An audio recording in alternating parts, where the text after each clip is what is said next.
ఎలా అయితే తల్లిదండ్రులు వారి పిల్లల్ని పై స్థాయిలో ఉండాలని కోరుకుంటారో, సంతోషంగా పెరగాలని, మంచి ప్రవర్తన కలిగి అన్ని విషయాల్లో ఉత్తీర్ణతతో వారి యొక్క లైఫ్స్ని మంచి విధానంతో వెళ్ళాలని, మరి ఏ రీతిగా అయితే సుఖశాంతులతో ఆరోగ్యవంతులుగా వెళ్ళాలని కోరుకుంటారో, అలానే పరముందున్న మన తండ్రి, మన రక్షకుడు, మన పోషకుడు, మన విమోచకుడు అటు రీతిగానే మన మీద కూడా ఆశ కలిగి ఉన్నాడు. తండ్రి ఇష్టపడుతున్నది కూడా ఏంటనంటే ప్రతి ఒక్కరూ యేసు నామమందు రక్షించబడాలని కోరుకుంటున్నాడు. ఎవరు కూడా నశించిపోవటం ఆయన చిత్తము కానే కాదు. మరి ఈ రక్షణ అనే కాన్సెప్ట్ని చాలామంది చాలా పెద్ద సబ్జెక్ట్, హార్డ్ సబ్జెక్ట్గా తీసుకుంటారు. ఒక్కసారి సిలువపై ఉన్నటువంటి దొంగని ఆలోచన చేయండి. ఆయన ఒకటే మాట అడిగాడు, దేవా ఈరోజు నీ రాజ్యంలో నన్ను జ్ఞాపకం చేసుకోమని. ఆయనకు ఫార్మల్ మీటింగ్స్ లేవు, బాప్స కార్యక్రమాలు లేవు, కమ్యూనియన్ లేదు, Bible study, youth meeting, Sunday services లేవు, ఏది లేదు. ఒక్క చిన్న మాట, ఒక చిన్న విశ్వాసం యేసుక్రీస్తుపై. అంత సింపుల్ ఒక రక్షణ అని అంటే. చాలా మంది దీన్ని ఒక పెద్ద హార్డ్ టాస్క్గా, అమ్మో చాలా రిలీజియస్గా నేను ఉండాలి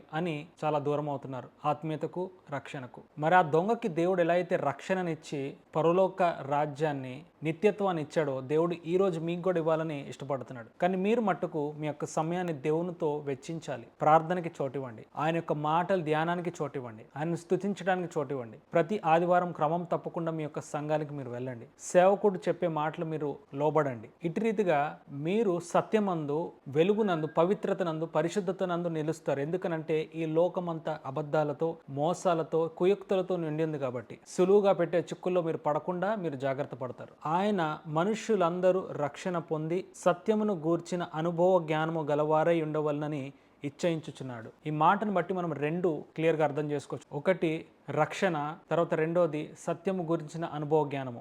రక్షణ విలువ, ఆత్మీయత విలువ, సత్యం యొక్క విలువ మనము కలిగి ఉండాలనేది దేవుని యొక్క చిత్తమై ఉంది. అట్టి గొప్ప కృపా సహాయము దేవుడు మీకు అనుగ్రహించును గాక. దేవుడే గనక ఈ వీడియో మీ ముందు గనక పంపించనుంటే ఖచ్చితంగా ప్రార్థన చేసుకోండి, పశ్చాత్తాపడండి. దేవుని వైపుకి మీ యొక్క సమయాన్ని, జీవితాన్ని వెచ్చించడానికి ఈ రోజే మంచి అవకాశం, మంచి సమయము. కింద కమెంట్ సెక్షన్లో రాయండి, సేవ్ మీ లార్డ్ అని. మరిన్ని స్పిరిచువల్ అడ్వైసెస్ కోసం ఛానల్కి follow and subscribe. God bless you all and praise.